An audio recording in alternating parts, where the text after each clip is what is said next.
우리 옆에 계신 분과 함께 인사하겠습니다. 한 해 동안 참 수고하셨습니다. 수고하셨습니다.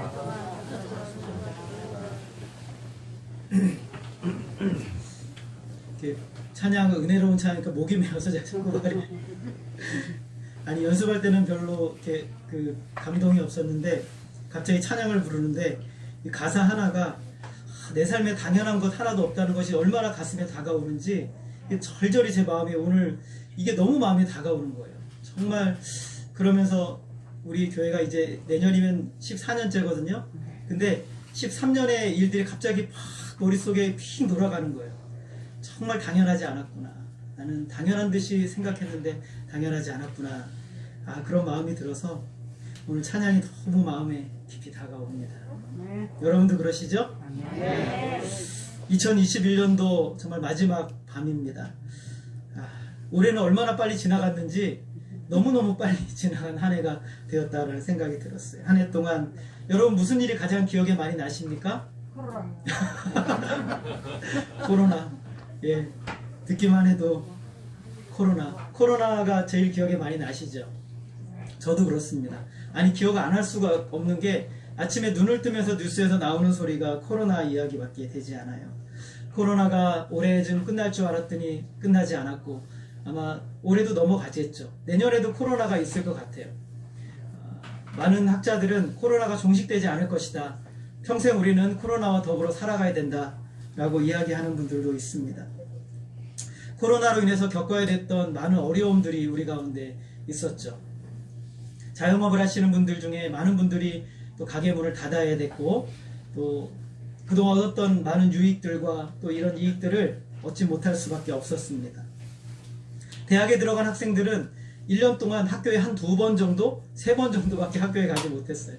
학생들, 동기생들이 누군지도 모르고 교수님은 화면으로만 만나는 그런 참 이런 일이 또 언제 있었을까 싶을 정도로 참 놀라운, 참 말도 안 되는 상황들이 우리 가운데 펼쳐졌죠. 많은 교회들이 또 문을 닫았습니다. 저희 노예만 해도 개척교회들이 갈 때마다 소식이, 노예 갈 때마다 하시는 말씀이 이번에도 한 10개의 교회가 문을 닫았다고 그러고 이번에도 한 5-6개의 교회가 문을 닫았다고 그러고 이런 소식들이 계속 들려오고 있어요. 우리는 마스크를 계속 써야 되고, 여러분들도 우리가 예배를 드리면서 마스크를 써본 기억은 사실은 없었거든요. 네, 그렇죠. 식당에 들어갈 때도 여러분 마음대로 못 들어가요. 백신을 안 맞으면 밥을 못 먹습니다. 이제 다음 달부터는요, 백화점에도 못 들어가고 마트에도 못 들어간답니다. 이게 무슨 일인지 모르겠어요. 우리들은 눈에 보여지는 이 현상들을 보면 참 답답하고 참 암울하다는 생각이 들어요. 그런데 여러분, 우리가 이 세상을 살아가면서 꼭 기억해야 될 것이 무엇이냐면, 이 세상은 우리가 보여지는 것은 전부가 아니다라는 거예요. 우리가 이 세상을 그냥 눈으로 보는 것을 전부라고 여기면 낙심하고 절망하고 좌절할 일들밖에 없어요. 그러나 이 세상 말고 더 영원하고 완전한 세상을 바라볼 수 있는 눈을 가진 사람들, 바로 그 사람들이 성도들이죠. 오늘 저와 여러분들이 바로 그런 사람들입니다. 그래서 이 세상이 똑같은 것을 바라보는데 전혀 다르게 해석하고 전혀 다르게 이 세상을 볼 수 있는 안목을 가진 사람들, 그게 바로 진짜 성도들이죠. 오늘 우리는 이 빌립보 교회가 태어났을 때의 이야기를 좀 살펴보고자 합니다. 계속되는 문제 가운데서 이 교회가 어떻게 세워졌는지, 이것이 참 은혜되는 말씀이라고 할 수가 있어요. 이 교회가 세워지는데 몇 가지의 사건들이 있었습니다. 우리가 읽지는 않았지만 먼저는 이 자주장사 루디아라는 여인의 회심의 사건이 있었죠. 이 여인의 회심으로 말미암아 이 여인이 자기의 집을 오픈하고, 그리고 이 집이 그야말로 선교의 거점이 되는 그런 역사가 일어나게 됐죠. 근데 사도 바울은 그래서 이 루디아와 그 가족에 있었던 모든 사람들이 예수를 믿고 그 가족, 그 집 전체가 다 교회가 되는 거예요. 그런데 사도 바울은 여기서 머물지 않고 또 기도하고 복음을 전하기 위해서 밖으로 나갑니다. 밖으로 나가는데 한 여인을 만났어요. 오늘 말씀해 보면 이 여인은요, 이 귀신의 종이라고 말해요. 귀신 들린 사람이라고 말해요. 귀신에 사로잡혀 있는 사람이에요. 귀신에게 매여 있는 것이죠. 그래서 이 여종이 이 사도 바울을 계속 졸졸졸졸졸 쫓아다니는 거예요. 사도 바울을 졸졸졸 쫓아다녀요. 그러면서 이야기를 하는 거예요. 이 여인은 주인이 여럿이 있었어요. 먼저는 귀신에게 붙들려 있었죠. 사탄에게 매여 있는, 사탄이 그의 주인인 거예요.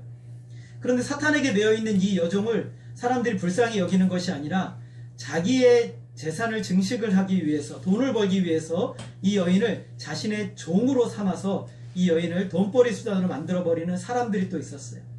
그러니까 이 여인은 자기 인생이 없는 거예요.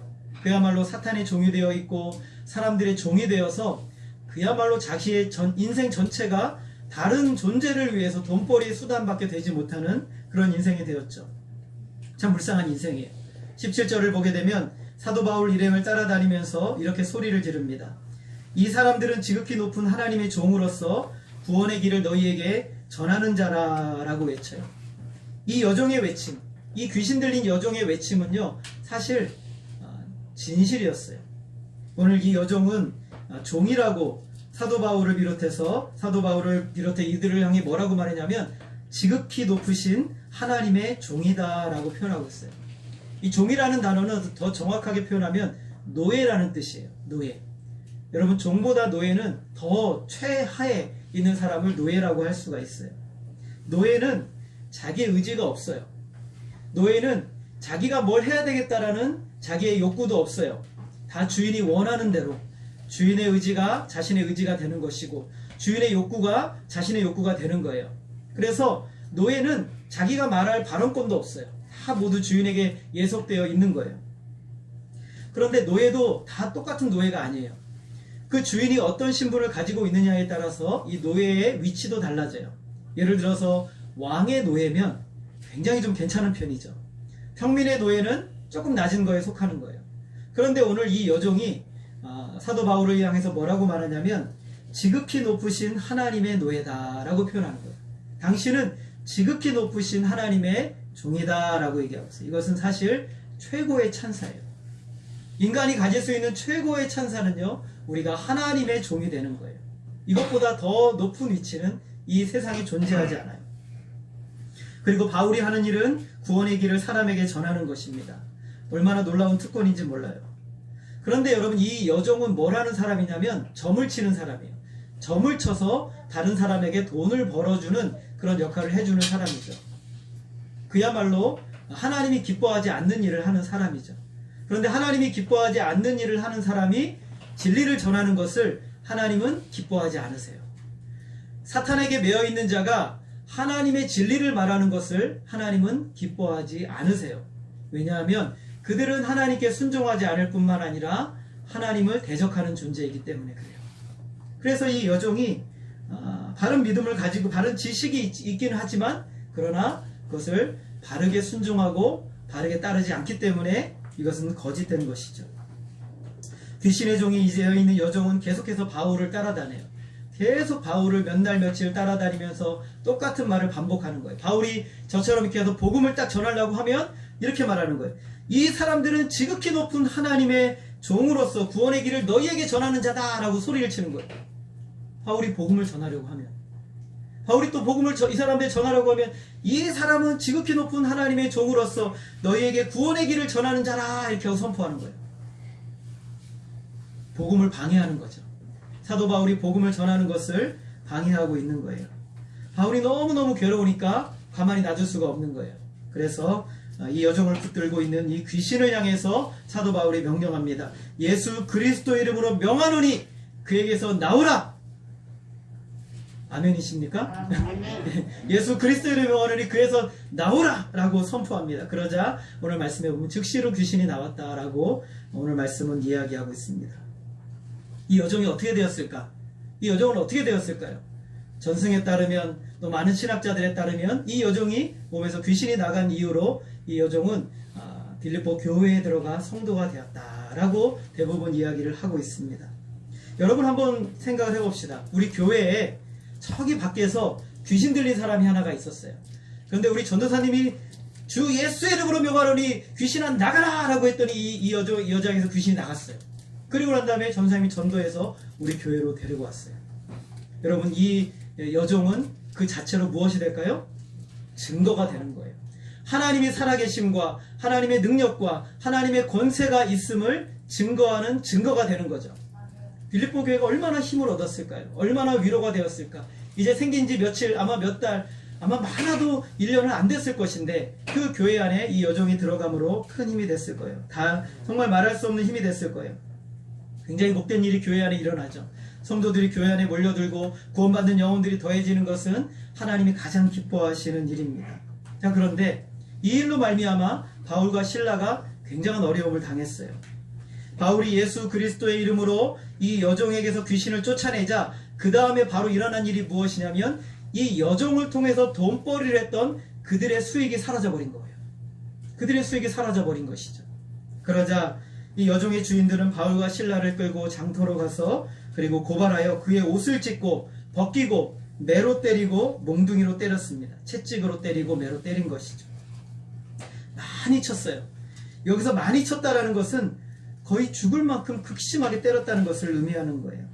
바울과 실라는 온몸이 찢겨질 정도로 채찍과 몽둥이로 얻어맞은 겁니다. 이렇게 극심하게 때린 후에 그들은 바울과 실라를 어떻게 했습니까? 그의 손과 발을 착고에 메어서 저 냄새나고 그 음산한 그 감옥에 이 바울과 실라를 가두었어요. 정말 최악의 상황이 돼버린 것이죠. 복음을 전하기 위해서 사도 바울은 이 유럽에 한 번도 와본 적이 없어요. 그리고 빌립보에서 복음을 전하다가 이 낯선 곳에서 감옥에 갇히게 됐어요. 여러분, 올 한 해를 한번 생각해 봅시다. 문제가 일어나서 하나님의 은혜로 그 문제가 잘 해결됐어요.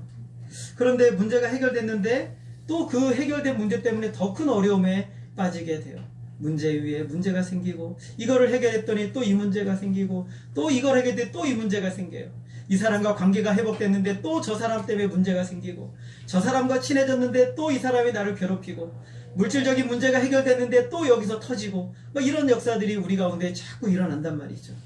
우리의 의도는 선했는데 참 좋은 마음으로 그 사람을 섬겼는데 결과는 나빠졌고 더 큰 어려움과 고통에 빠졌어요. 여러분, 우리가 신앙생활하다가 하나님께서 좋은 일만 하나님의 일하심이라고 생각한다면 우리는 이 부정적인 상황을 참 받아들이기가 어려운 것이죠. 제가 수요일마다 호스피스 병원에 다니는데 참 성도님들을 많이 만나요.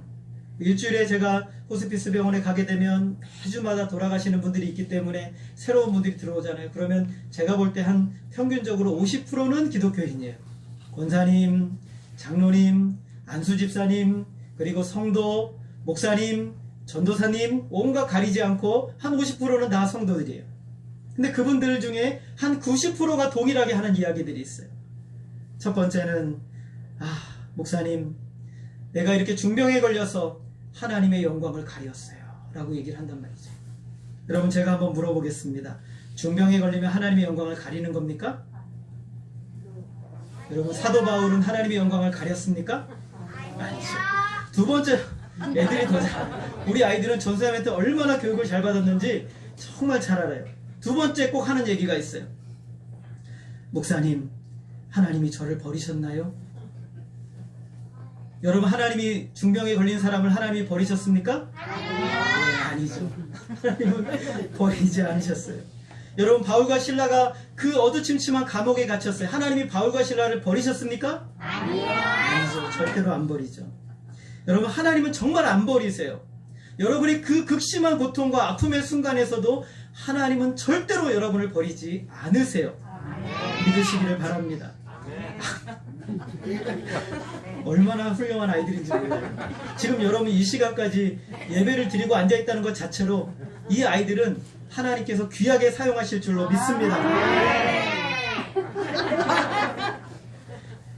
왜 우리에게만 이런 고난과 어려움이 있는가? 왜 우리에게만 이런 어려움과 문제가 있는가? 한 해 동안 수없이 많이 질문하고 또 아마 그랬을 거예요. 왜 하나님 저한테만 유독 이런 어려움이 있습니까? 하나님 저만 딱 잡으시고 딱 찍으시고 때리시는 겁니까?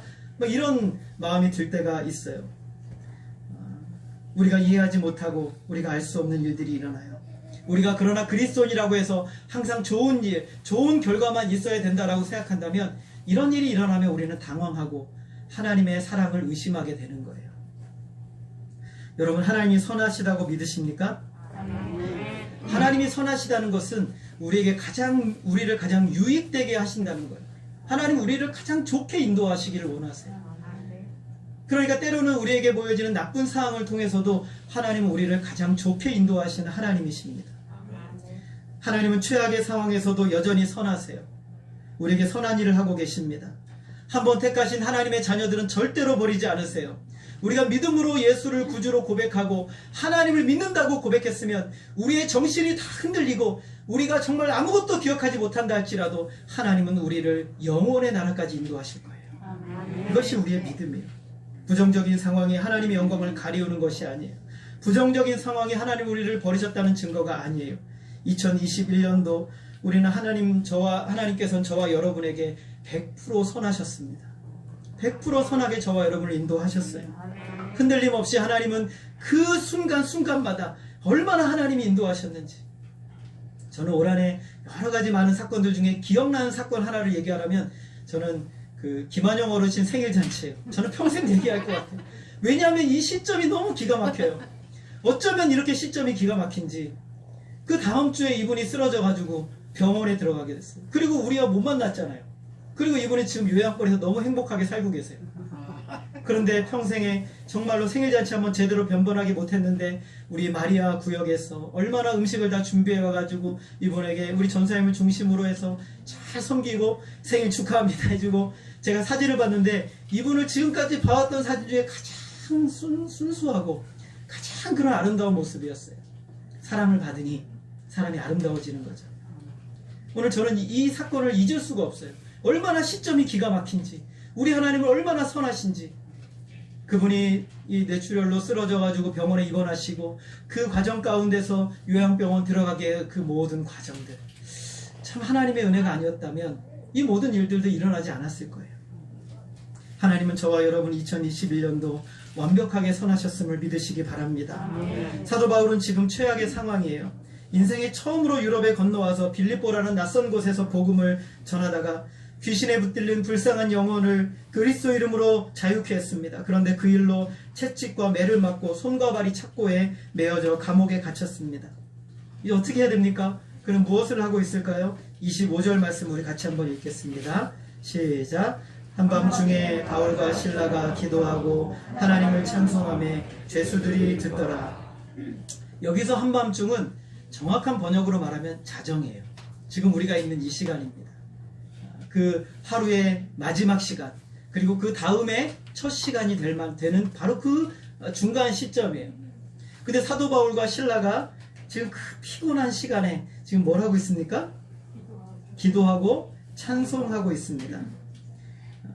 등이 찢어져 피가 나고 팔다리가 아프고 모든 것이 아프지 않은 곳이, 성한 곳이 없을 정도로 맞아서 고통 가운데 있는 바울과 실라가 지금 우리들과 같이 기도하고 찬양하면서 하나님을 예배하고 있습니다.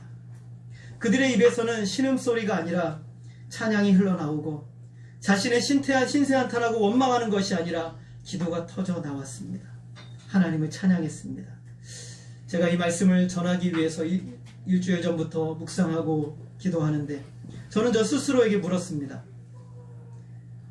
너는 왜 기도하지 않는가? 바울과 실라는 피가 난 몸을 닦아주는 사람도 없고 피가 말라 고통스럽고 자정이 지나면 자신의 인생 이제 어떻게 될지 알지 모르는 그런 상황에서도 찬양했는데 나는 왜 찬양하지 않는가? 나는 무엇이 부족한가? 나는 무엇이 불편해서 기도하지 않는가? 나는 왜 찬양하지 않는가? 우리는 더우면 시원한 물을 틀고 샤워하고 선풍기 앞에 앉고 에어컨도 얼마든지 틀 수 있습니다. 추우면 보일러를 틀고 원하는 대로 따뜻한 물도 쓸 수 있습니다. 일부러 다이어트를 위해서 음식을 먹지 않기도 하지만 굶는다는 것은 상상도 할 수 없는 그런 삶을 살아가고 있습니다. 너무 많이 먹어서 문제죠.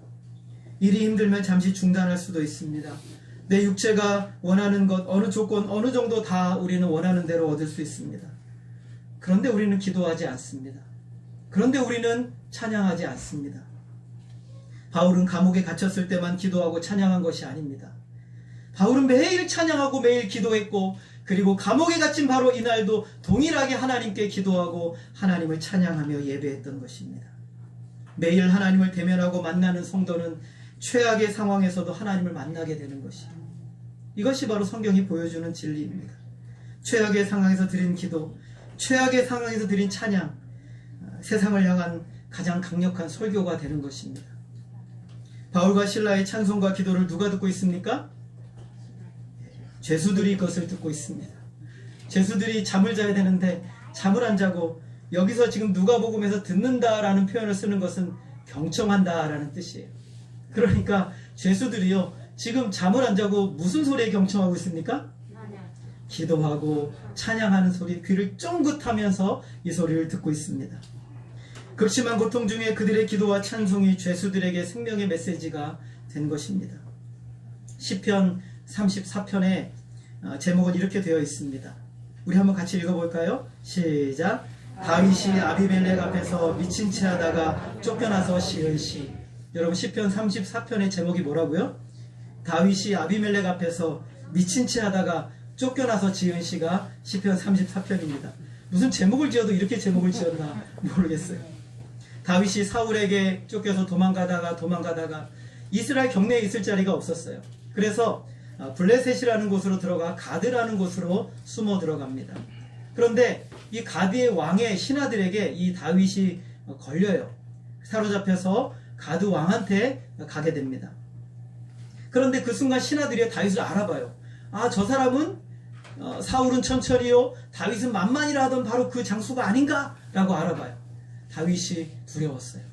너무너무 두려우니까 다윗이 어떻게 했냐면 왕과 신하들 앞에서 미친 채 하고 댄문짝을 끄적거리고 손으로 막 긁는 거예요. 끄적거리고 침을 수염에 막 흘립니다. 이거 연기력으로 보면 최고 수상감이죠. 막 연기를 하는 거예요. 막 침을 흘리고 막 끄적거리고 막 미친 채를 하는 거예요. 그랬더니 이 모습을 보던 왕이 신하들에게, 야, 우리나라 앞에서 미친 사람이 뭐 필요하다고 이 사람을 데리고 왔느냐? 이 미친 왕이가 부족하여서 이를 데리고 왔느냐? 내 앞에서 이 미친 짓을 하는 이놈, 너희들 왜 데려왔느냐? 썩 데리고 나가라, 쫓아내라 라고 말해요. 그래서 이 다윗이요, 거기서 쫓겨나요. 쫓겨나서 다윗이 어떻게 하냐면 이제는 좀 살아야 되겠다 해가지고 아둘람 굴로 숨어 들어갑니다. 아둘람이라는 굴로 숨어 들어가요. 간신히 생명을 건진 거예요. 비굴하죠. 왕이 될 사람인데, 여러분, 하나님이 왕으로 기름 부은 사람인데 얼마나 비굴해요. 내가 내 칼 들고 내 목을 찔러 죽든지 해야지, 그래야 멋있는 거 아니에요? 그런데 자기 한 목숨 살겠다고 비굴하게 침을 막 흘리면서, 그런데 이 왕이 그를 쫓아내버려요. 그리고 이제 숨어서 아둘람굴로 숨어 들어가요. 근데 그곳으로 사람들이 쫓아와요. 환난당한 자들, 빚진 자들, 마음이 원통한 자들. 이 사람들이 누구에게 찾아와요? 다윗에게 찾아와요. 거지 왕초가 되는 거예요. 거지 같은 사람이 여기에서 왕이 되려고 한 것도 아닌데, 상한 자들, 찢겨진 자들, 빚진 자들, 원통한 자들이 막 한 300명이 몰려 들어오는 거예요. 그럼 그들 앞에서 다윗이 설교를 해요. 다윗이 그런 그들 앞에 설교를 하는데, 그 설교 내용이 무엇이냐면 시편 34편이에요. 시편 34편. 우리 같이 한번 읽어볼까요? 1절 우리 같이 읽겠습니다. 시작. 내가 여호와를 항상 송축하며 내 입술로 항상 주를 찬양하리이다. 비굴하게 쫓겨나서 아둘람 굴에 숨어가지고 정말 이 거지 왕초로서 300명 거느리고 있는데, 지금 다윗은 뭐를 합니까? 항상 송축하고 항상 찬양한다라고 고백하고 있어요. 2절도 같이 읽겠습니다. 시작. 내 영혼이 여호와를 자랑하리니 곤고한 자들이 이를 듣고 기뻐하리로다. 지금 다윗이 말하고 있어요. 내가 여호와를 자랑한다. 너희들에게 기쁨을 주기 위해서 하나님을 자랑하고 있다라고 설교하는 거예요. 3절 같이 읽겠습니다. 시작. 나와 함께 여호와를 광대하시다 하며 그의 이름을 높이세요. 지금 말하는 거예요. 나와 함께 하나님을 찬양합시다. 나와 함께 하나님을 높입시다 라고 지금 다윗이 설교하는 거예요. 4절 같이 읽겠습니다. 시작. 내가 여호와께 간구하매 내게 응답하시고 내 모든 두려움에서 나를 건지셨도다. 할렐루야. 아멘. 5절입니다. 같이 읽겠습니다. 그들이 주를 앙망하고 광채를 내었으니 그들의 얼굴은 부끄럽지 아니하리로다. 6절 같이 읽습니다. 이 곤고한 자가 부르짖음에 여호와께서 들으시고 그의 모든 환난에서 구원하셨도다. 이 곤고한 자, 비굴하고 비참하고 생명을 살리기 위한 그 마음으로 하나님 앞에 하나님 나를 살려주세요라고 부르짖었더니 하나님이 들으시고 그 환난에서 나를 응답하셔서 나를 쫓겨나게 하셔서 살려주셨다. 구원하셨다라고 말하는 거예요. 7절 같이 읽습니다. 여호와의 천사가 주를 경외하는 자를 둘러 진치고 그들을 건지시는도다. 하나님의 천사가 그를 건지신 거예요. 블레셋의 왕이 그를 쫓겨나서 살린 게 아니라 하나님의 천사가 그를 살리신 거예요. 8절 같이 읽습니다. 시작. 너희는 여호와의 선하심을 맛보아 알지어다. 그에게 피하는 자는 복이 있도다. 이 시의 제목은 너희는 여호와의 선하심을 맛보아 알지어다. 무엇을 통하여? 고난의 현장에서, 고통의 현장에서, 모든 생사 화복의 현장에서 여호와의 선하심을 맛보아 알지어다. 그리고 그에게 피하는 자는 복이 있도다 라고 설교하는 거예요. 다윗은 자신의 비참한 인생의 사건을 간증합니다. 다윗은 자신의 인생을 한탄하거나 불평하거나 원망하지 않습니다. 그 비참한 상황에서 하나님이 어떻게 역사하셨는지를 선포하고 찬양하는 거예요. 그는 환난당한 자들, 빚진 자들, 그리고 원통한 자들 앞에서 자신은 비굴하게 쫓겨나는 그 순간에 하나님이 나를 구원하시고 내 생명을 살려주셨노라고 찬양합니다. 그는 그의 인생의 사건을 아둘람 공동체를 향하여 설교하고 있는 거예요. 그 설교의 제목은 너희는 여호와의 선하심을 맛보아 알지어다 라는 거예요. 여러분이 만난 모든 고통과 슬픔의 사건들, 한 해 동안 있었던 부정적이고 참 고통스러웠던 그 사건들, 하나님은 그 사건들을 통해서 여러분이 세상을 향한 설교자가 되도록 부르신 거예요. 그 사건을 통해서 그렇게 역사하시는 거예요. 하나님의 선물이었던 것이죠. 그래서 여러분, 우리의 한 해의 삶을 한 단어로 우리는 이렇게 부릅니다.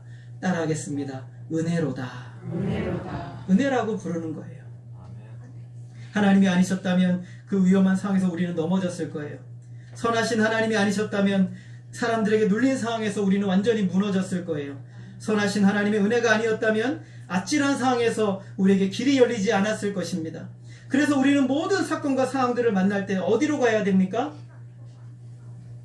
여호와께 피해야 되는 거예요. 하나님께 피해야 되는 거예요. 그런 인생이 가장 복된 삶이 되는 것이죠. 여러분, 바울과 실라가 감옥에 들어갈 때, 이유 없이 매를 맞고 들어갈 때 이 사람들이 반항하지 않습니다. 항의하지도 않아요. 그대로 내맡기고 감옥에 들어가면 들어가고 때리면 맞습니다. 모든 것을 다 맡겨요. 여러분, 누구에게 맡기는 겁니까? 예, 맞습니다. 사람이 아니라 나의 주인 되신 하나님께 맡기는 거예요. 이런 삶이 얼마나 중요한지 모릅니다. 우리가 힘들면, 조금만 힘들면 우리가 아이고 힘들다 하고, 조금만 내 자리가 빼앗길라 하면 화가 나고 불평과 원망이 생겨요. 내가 마음속에서 감정이 올라와가지고 아니 내 자리를 빼서, 내 위치를 빼서 하면서 불평과 원망의 자리가 올라오기 시작합니다. 조급해집니다. 그런데 내 생명, 내 미래, 내 모든 것을 주님께 맡겼고 하나님이 가장 선하시고 가장 온전하시며 나를 가장 사랑해 주시는 주님께서 나를 붙들고 계시다고, 이 순간에도 붙들고 계시다고 믿는다면 부정적인 상황에서도 우리는 하나님을 따를 수 있는 거예요. 그대로 인정할 수 있는 거죠. 손해를 보게 된다면 손해를 보고, 간절히 원하지만 안 된다면 그것도 맡길 수 있는 거예요. 모든 것을 다 주님께 맡기고 안달하지 않습니다. 불평할 필요도 없는 것이죠.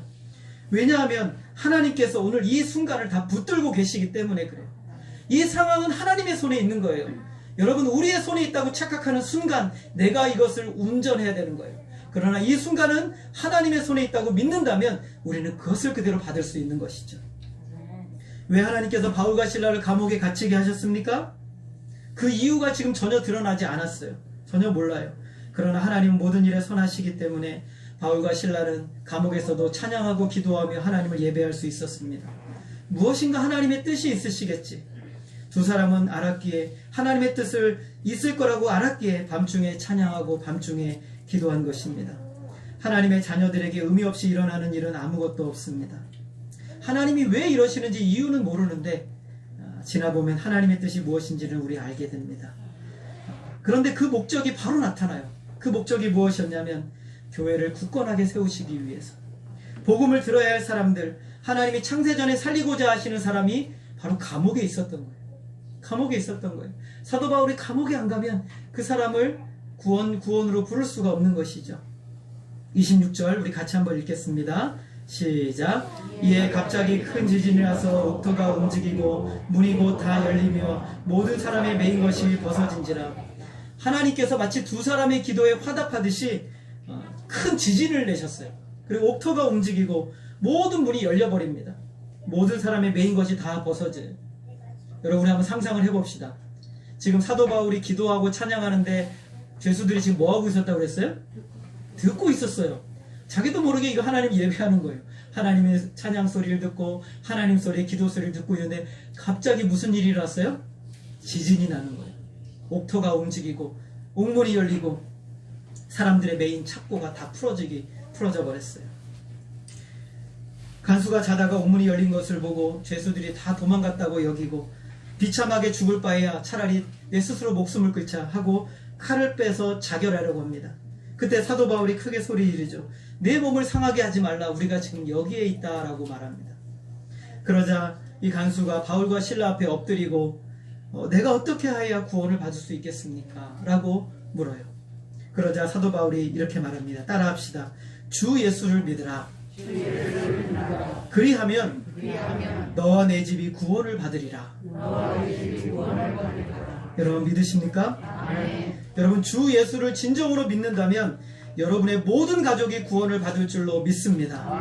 여러분이 진정으로 주님을 믿는다면 그 주님을 확실히 신뢰하고 그 믿음으로 주님만을 의지한다면 여러분의 모든 가족이 진정으로 구원받을 줄로 믿습니다. 이것이 하나님의 진리의 말씀이에요. 오늘 하나님은 나 한 사람을 구원하심으로 내 가족을 구원하시고 내 가족의 모든 사람들을 살리시는 것이 하나님의 구원의 목적 가운데 있는 거예요. 나 한 사람만을 위한 것이 아니라 내 가족을 위한 목적도 하나님이 나에게 주신 것이에요. 그러므로 내가 주 예수를 믿으면 너희 가족이 구원을 받게 될 것이다 라는 것이, 이 믿음이 우리에게 있어야 되는 거예요. 하나님은 놀라우신 분이십니다. 그의 종들의 고난을 통해서도 이렇게 엄청난 일을 행하시는 분이시죠. 저와 여러분은 예수 그리스도의 사람이에요. 귀신이 들린 여종이 말한 것처럼 우리는 하나님의 종입니다. 그러므로 하나님이 자기가 원하는 대로 우리를 사용하세요. 때로는 좋은 일에 우리를 이끌어지지만 때로는 고난의 현장으로 이끄세요. 왜 고난의 현장으로 이끄세요? 거기서 누군가 건질 사람이 있는 거예요. 거기에서 무언가 하나님 하실 일이 있는 거예요. 그러므로 우리는 끝까지 우리가 해야 될 일이 있어요. 내가 어떻게 해야 구원을 받겠습니까? 라고 묻는 자에게 여러분이 말해주세요. 주 예수를 믿으라. 그리하면 너와 내 집이 구원을 얻으리라. 이것이 바로 고난의 현장에서 우리가 해야 될 영혼 구원의 역사예요. 하나님께서 억울한 일을 당하고 나 혼자만 큰 고난을 당하고 손해를 보게 되더라도 우리는 이 역사를 믿는다면 우리는 두렵지 않아요. 베드로전서 2장 19절에 보면 베드로가 이렇게 고백합니다. 우리 같이 한번 읽어보겠습니다. 시작. 부당하게 고난을 받아도 하나님을 생각함으로 슬픔을 참으면 이는 아름다우나. 아름답다는 말은 더 정확하게 번역하면 하나님이 기뻐하신다는 뜻이에요. 부당하게 고난을 받아도 하나님을 생각함으로 이 슬픔을 참으면 누가 기뻐하신다고요? 하나님이 기뻐하신다라는 거예요. 저와 여러분이 이런 순수한 순전한 생활을 할 수 있다면 우리의 삶은 얼마나 달라질까요? 우리를 보는 사람들의 태도는 얼마나 달라지겠습니까? 하나님은 저와 여러분의 삶을 통해 이런 영광을 받으시기를 원하십니다. 우리는 이런 삶을 통해 조급하게 안다라는 사람들을 끌어줄 수 있는 것이에요. 하나님은 우리를 위해서 더 큰 일들을 행하실 수 있다고 우리는 믿을 수 있습니다. 34절 말씀 우리 같이 한번 읽겠습니다. 시작. 그들을 데리고 자기 집에 올라가서 음식을 차려주고 그와 그 집안이 하나님을 믿음으로 크게 기뻐하니라. 한번 생각을 해보세요. 방금 전까지 빌립보에서 며칠 전까지 빌립보에서 예수 믿는 사람은 아무도 없었어요. 그런데 루디아가 예수를 믿고 루디아와 루디아의 가족이 예수를 믿게 됐어요. 그리고 귀신 들렸던 여종이 예수를 믿고 그리고 하나님의 교회에 들어왔어요. 바울과 실라가 감옥에 갇히고 그때까지 아무 이유 없이 간수로 생활했던 그 사람이 예수를 믿게 되었고 그의 가족이 다 예수를 믿게 되었어요. 그러자 무슨 일이 일어났습니까? 기쁨이 일어났어요. 기쁨이 일어났어요. 빌립보 교회가 세워지고 큰 기쁨이 일어났어요. 빌립보 교회가 1년, 2년, 3년, 4년 지날 때까지 빌립보 교회는 무슨 얘기를 많이 나눴을까요? 너희들이 어떻게 예수를 믿었는지, 너희들이 어떻게 이 구원받았는지 이 이야기를 나누지 않았을까요? 빌립보 교회는 유대인들이 무시했던 여인들로 세워진 교회였습니다. 귀신에서 해방된 놀라운 역사 위에 세워진 교회가 빌립보 교회였습니다. 고통과 죽음의 순간에 찬송과 기도로 세워진 교회가 빌립보 교회입니다. 회심한 간수로 세워진 아주 독특하고 특별한 교회가 빌립보 교회였습니다. 여러분, 예수향기 교회는 어떻습니까? 우리 안에 특별한 삶들이 얼마나 많이 있었습니까? 하나님께서 우리를 구원하시기 위해 하나님께서 13년 전에 이곳에 교회를 세우시고 그리고 저와 여러분 한 사람들을 불러 모아 주셨습니다. 여러분 2021년도 한 해 동안, 작년 한 해 동안 얼마나 많은 일들이 있었습니까? 때로는 고통스럽고 때로는 슬프고 가슴 아프고 몸이 아프고 힘들고 사람들과 관계가 틀어지고 인간적인 연약함들의 문제들이 생기고 있었어요. 그런데 우리의 시선은 그것을 바라볼 때 왜 나에게만 이런 문제가 일어나느냐로 바라보기도 했지만, 그러나 오늘 우리는 다시 바라보기로 결정하기로 하는 거예요. 하나님의 선하심이 바로 그 순간에도 일하고 계셨다고 우리는 고백할 수 있는 거예요. 그러므로 하나님께서는 모든 것을 합력하여 선을 이루시는 능력의 하나님이심을 믿으시기를 바랍니다. 악을 선으로 바꾸고 슬픔을 기쁨으로 바꾸고 애통을 찬송으로 바꾸셨어요. 이제 우리는 2022년도가 시작이 되었습니다. 여러분 이제 2022년도 한 해를 어떻게 기대하십니까? 여러분이 생각하는 장밋빛처럼 찬란한 세상 사람들이 기대하는 그런 모습의 삶을 기대하십니까? 아니면 하나님이 여러분의 삶의 현장 가운데 마음껏 일하시는 하나님의 도구로서의 귀하고 복된 삶을 생각하십니까? 오늘 하나님은 저와 여러분에게 마음껏 바울과 실라처럼 감옥에 갇히면 감옥에 갇히고 때로는 아프면 아프고 고통의 현장에서 고통의 현장이지만 그 어디에 가든지 간에 구원의 복음을 전함으로 사람을 살리는 그런 역사가 저와 여러분들의 삶에 일어나기를 우리 하나님은 간절히 원하십니다. 모든 희노애락의 사건을 통하여 합력하여 선을 이루시는 하나님의 역사가 우리 가운데 일어나기를 원합니다.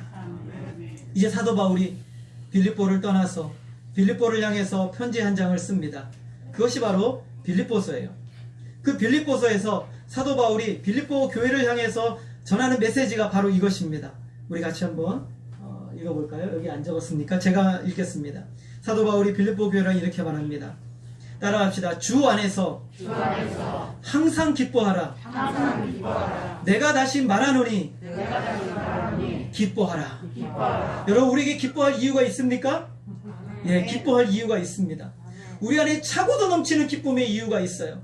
하나님이 우리의 아버지 되시는 그 이유만으로도 우리의 기쁨은 차고도 넘칩니다. 선하신 하나님이 여러분의 2022년도의 삶을 붙들어 주실 줄 믿으시기 바랍니다. 그러므로 그 하나님으로 인하여 기뻐하시기를 바랍니다. 그리고 오늘 하나님께서 우리에게 이 귀한 성도님들을 함께 보내주셨어요. 함께 고통과 아픔과 슬픔을 나누고 우리가 믿음의 길을 걸어가면서 영광의 하나님을 함께 바라보며 영원의 나라까지 갈 수 있도록 인도하여 주신 하나님을 기뻐하시기를 바랍니다. 그리고 여러분에게 2022년 일어날 사건들, 그 모든 사건들을 통해서 하나님이 기쁨으로 바꿔주실 하나님을 기뻐하시기를 바랍니다. 우리는 이 하나님을 바라보면서 2022년도를 소망하며 이제는 믿음으로 살아가는 저와 여러분 되어지기를 주님의 이름으로 소원합니다. 기도하겠습니다. 하나님 아버지, 바울과 실라는 그 칠흑 같은 감옥에서도 동일하게 하나님을 높이며 찬양하고 기도하였습니다. 그런데 하나님 그 찬양과 기도를 전혀 예수를 만나보지 못했던 사람들이 그 소리를 경청해서 듣고 있었고, 하나님 그 찬양과 기도에 화답하셔서 지진을 나게 하시고 옥문을 흔드시고 그들의 모든 착고를 풀어내셨습니다. 그리고 구원받아야 할 영혼들을 구원하시는 하나님의 역사를 이루신 이 사건들을 보게 하시니 감사합니다. 이 빌립보 교회를 이 놀라운 능력으로 세우시고 하나님 역사하신 하나님, 이제 이 역사를 하나님 몸낸 주님의 교회 안에서 이루어 주시옵소서. 수많은 영혼들이 하나님의 역사를 보게 하여 주시고 하나님 우리 가정이 모두가 다 구원받아 하나님의 놀라운 생명의 은혜의 잔치에 참여하게 하여 주시옵소서. 올 한해 2022년도 하나님이 기뻐하시는 역사가 우리 모두에게 부어지게 하여 주시고 우리 모든 성도들에게 충만히 역사하게 하여 주시옵소서. 주님, 우리는 소망합니다. 하나님이 이루실 일들을 기대합니다. 주님의 역사를 믿음으로 바라보며 나아가오니 주님 역사하여 주시옵소서. 하나님으로 영광 받아 주시기를 간절히 원하오며 예수 그리스도의 이름으로 기도하였습니다. 아멘. 우리 다 같이 일어나서 함께 찬양하겠습니다.